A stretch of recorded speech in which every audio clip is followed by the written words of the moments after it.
Assalamualaikum warahmatullahi wabarakatuh. Selamat siang anak-anakku sekalian kelas 12 TPSM 2. Berjumpa kembali dengan Bapak di materi BSSM, pemeliharaan sasis sepeda motor. Untuk di pertemuan keempat ini atau ke minggu atau pekan keempat ini, Bapak akan mengulas materi masih sama, yaitu tentang sistem rem cakram atau hidrolik pada sepeda motor, yaitu untuk kompetensi dasarnya masih menganalisis gangguan pada sistem rem hidrolik. Kemudian untuk keterampilannya memperbaiki sistem rem hidrolik atau cakram, ya. Indikator pencapaian kompetensinya masih sama dengan yang kemarin, yaitu siswa dapat membongkar, mengidentifikasi kerusakan, memperbaiki dan memasang kembali sistem rem tromol dan rem cakram pada sepeda motor. Tapi untuk di pekan keempat ini kita masih berkutik di materi sistem rem cakram, ya. Kemudian untuk tujuan instruksional khususnya itu nanti kalian memperbaiki komponen rem cakram dengan langkah kerja yang benar. Kedua, membongkar rem cakram pada sepeda motor sesuai dengan langkah kerja yang tepat. Kemudian yang ketiga, menyetel atau merakit rem cakram sepeda motor sesuai dengan urutannya. Untuk di pertemuan ketiga kemarin, itu memang Bapak berikan tugas tentang pembuatan laporan praktikum dalam mengganti minyak rem, ya, pada sepeda motor. Kemudian selain itu juga ada pembuatan video yang sudah Bapak share di web e-learning SMK PGRI 1 Surabaya. Jadi Bapak harapkan untuk penugasan pembuatan laporan praktikum ini masih ada anak 12 yang mengumpulkan. Jadi tolong kalian bisa segera mengerjakan, ya. Akan Bapak buka kembali untuk link pengerjaan di e-learningnya. Kalian bisa melihat di panduan buku uji kompetensi, itu sebenarnya sudah ada. Tinggal mungkin kalian saja yang kurang untuk melihat kembali. Kalian lihat di situ, kemudian kalian kerjakan, ya. Kalian tulis di buku laporan praktikum, kemudian kalian foto, kemudian kalian upload. Sehingga untuk laporan praktikum itu kalian bisa selesai semua. Sementara ini Bapak cek tadi masih ada 12 anak. Dari total 29 anak, jadi kurang 17 anak untuk 12 TPSM 2. Jadi Bapak minta tolong ke kalian semua yang belum merasa mengumpulkan atau mengupload materi tugas tentang pembuatan laporan praktikum cara mengganti minyak rem pada sepeda motor, maka tolong segera dikerjakan. Itu yang pertama. Yang kedua, tetap tugas video saat ini atau siang nanti itu kalian bisa membuat dengan alat sederhana, dan di materi ini itu Bapak akan mengulas lebih dalam lagi untuk materi tersebut, ya. Jadi ingat, tugasnya tetap ada laporan praktikum. Yang kedua adalah membuat video tutorial kalian mengganti minyak rem, ya. Untuk kelas 12 TPSM 1 juga sama. Ya, kemarin banyak yang sudah mengumpulkan ke saya lewat WA Japri. Videonya kamu kirim WA Japri. Untuk 12 TPSM 2 videonya masih belum ada anak yang mengumpulkan. Jadi nanti juga Bapak akan tunggu penugasan itu.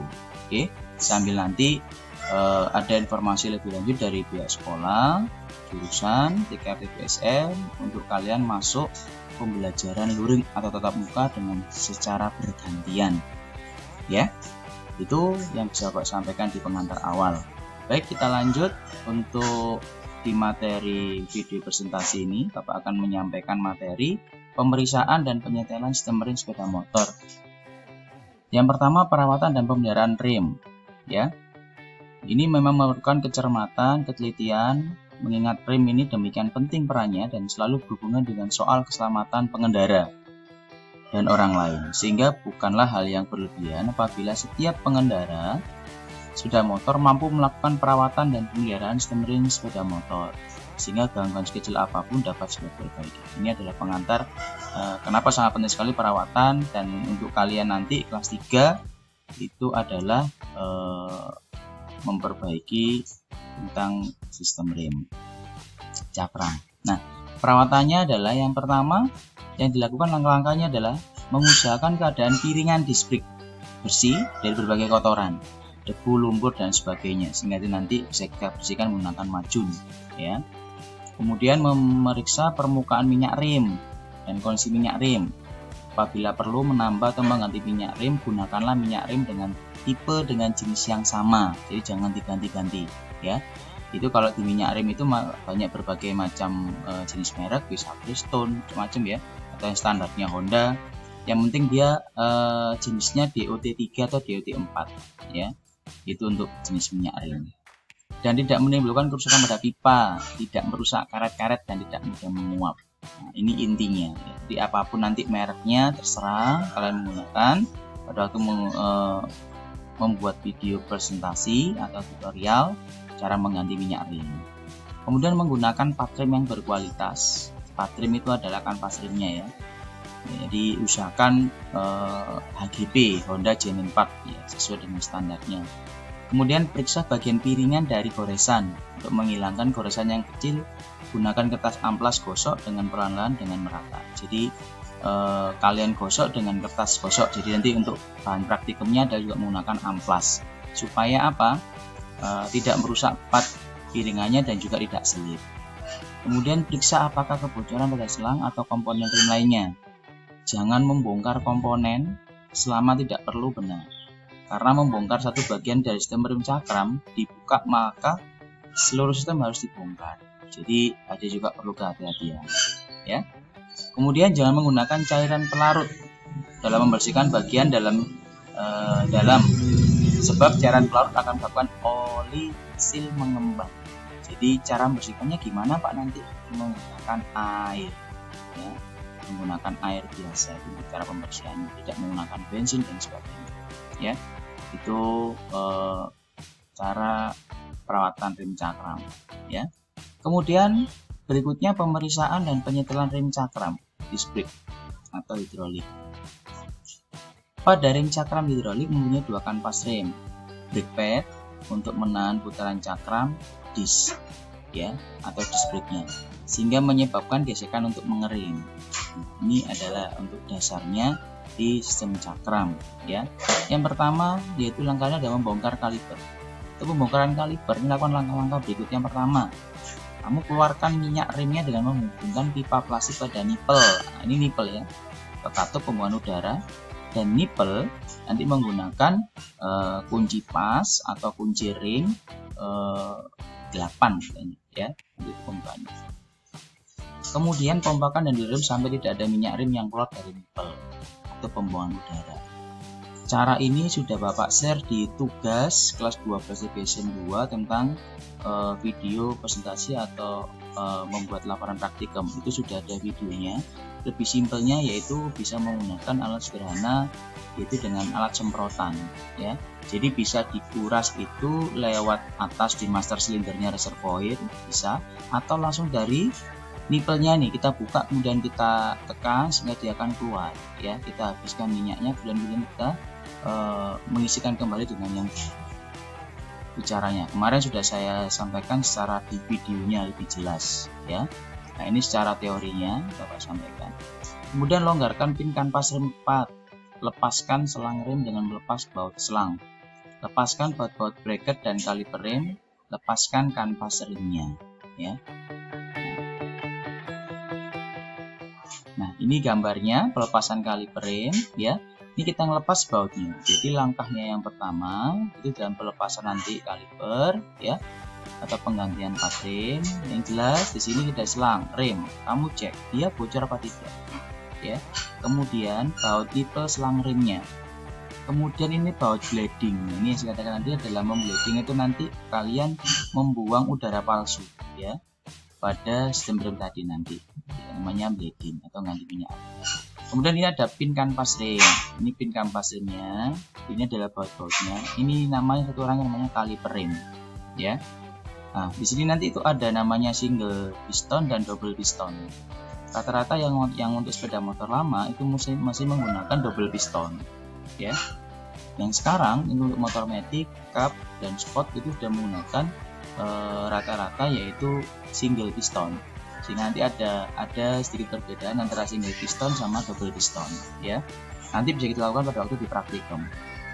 Baik, berikutnya, nah ini lepaskan pegas kanvas rim 4. Nah, di sini ada karet penutup debu namanya, ya. Dia ada kalipernya, ini pegas patnya. Ini pegas patnya, nanti ada pegasnya atau semacam kayak plat gitu ya. Nanti juga ini biasanya kotor, nanti bisa kamu bersihkan semua. Kemudian pistonnya ini biasa juga sampai kadang bisa karat ya. Nanti kita juga bisa dilepas, kemudian digosok, dibersihkan, kemudian dipasang lagi dan dikasih minyak ya. Itu pemeriksaannya. Nanti di temuan pekan kelima itu bisa juga secara praktikum kalian melakukan pembongkaran ini satu persatu ya. Nah ini berikutnya, pegang kaliper dengan piston menghadap ke bawah dan semprotkan sejumlah kecil udara bertekanan dalam lubang pemasukan minyak rim untuk mengeluarkan piston. Terus nanti bisa dikeluarkan atau kemudian kita tekan handle rimnya saja itu, maka nanti pistonnya juga akan bisa keluar, kemudian kita tarik menggunakan tang seperti itu. Nah, jangan gunakan udara bertekanan tinggi atau meletakkan nozzle terlalu dekat pada lubang. Letakkan selai kain menutupi piston untuk mencegah agar tidak terbang keluar. Ini hati-hati untuk dalam mengeluarkan pistonnya. Kemudian pemeriksaan kaliper. Pemeriksaannya di sini periksa kaliper piston dan kampas pat rim. Jika rusak aus maka gantilah. Di sini kita bisa menggunakan dalaman ya, bisa juga. Kemudian kita ukur piston kalipernya menggunakan mikrometer. Jadi nanti waktu kalau kalian dalam pengerjaan job sheet ya atau praktikum itu kalian juga akan melakukan pengukuran ini. Jadi tidak hanya kemudian oh ini aus pak. Nah, bagaimana untuk mengetahui indikator dia aus? Maka dia menggunakan pengukuran menggunakan mikrometer ya. Kemudian nah ini ada beberapa macam komponennya ya. Di sini ada seal piston debu, ada seal piston, ada seal debu, kemudian ada pistonnya, ya. Kemudian ini ada pegas patnya, ada bootnya ini baut ya. Dan ini nanti diberikan brake fluid cairan rim. Nah ini dan ini harus kondisinya baru. Jadi kalau dalam penggantian ini harus diganti baru untuk seal-sealnya seperti itu. Kemudian ini berilah pelumas jika rem akan dipasang, gantilah das seal dan seal piston jika kaliper dibongkar. Ini wajib diganti ini ya, karena kalau dipasang kembali ya akan ada riskan dalam kinerja dari kaliper tersebut. Pemasangan kaliper, pasang kaliper rim, perhatikan urutan pembongkaran ya, dan selang. Nah ini ada tuas remnya, ada selang pembuangan. Ini melakukan pembuangan udara palsu atau bleeding ya. Buka tutup master cylinder cup setelah minyak rem pada reservoir. Ini sama seperti waktu pembuangan atau penggantian atau video yang sudah Bapak share di minggu kemarin. Hubungan selang plastik ke baut, pengeluaran bleeder plug tadi ya, dan ujung yang lain ditempatkan di bawah wadah. Tarik lengan atau tuas rem berkali-kali, kemudian tahanlah. Longgarkan baut pengeluaran bleeder plug dan biarkan lengan tuas rem tangan tertarik penuh. Kencangkan baut pengeluaran atau bleeder plug dan kemudian lepaskan lengan tangan atau tuas rem tangan. Ulangi urutannya sampai sama sampai semua gelembung udara hilang. Nah, ini secara teorinya anak-anakku sekalian ya, untuk proses pemeriksaan dan perawatan atau penggantian minyak rem. Itu lebih jelasnya sudah Bapak share atau sampaikan di pertemuan minggu ketiga kemarin. Jadi Bapak harapkan dalam video presentasi ini bisa menguatkan kalian dalam pemahaman tentang pemeriksaan dan penyetelan sistem rem cakram untuk di materi di SSM di kelas 12. Terima kasih, itu yang bisa Bapak sampaikan. Kurang lebihnya kalau ada pertanyaan bisa sampaikan di kolom komentar di materi. Baik, Bapak akhiri. Assalamualaikum warahmatullahi wabarakatuh. Selamat belajar dari rumah.